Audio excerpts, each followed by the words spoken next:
Hello नमस्ते। यो चाहिँ हाम्रो प्यारो गाउँ बागमती हो। आज हामी सबैजना इभिनिङ वकको लागि निस्केका थियौँ। अनि हामीले यहाँ बाटोमा सानो सानो बच्चाहरूलाई दुध तोडेर खाएको हेऱ्यौँ।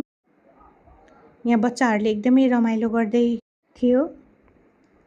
कसैले स्टिकले कसैले ब्याटले तोड्दै खाँदै गरेका थिए। यहाँ अब हामीले पनि चाहिँ अब दुध तोड्न लागेको। यो एकदमै मिठो हुन्छ खाँदा चाहिँ। यसलाई किम्बु पनि भनिन्छ। तपाईहरुतिर चाहिँ यो फललाई के भनिन्छ कमेन्ट गर्नु होला। हामीले त खूब रमाइलो गर्यौं। दुध तोड्दै खाँदै हाम्रो वक भयो आज त। अझै दुध तोडेर हामीले त्यहाँ बच्चाहरूलाई पनि बाट्यौं। Thank you for watching.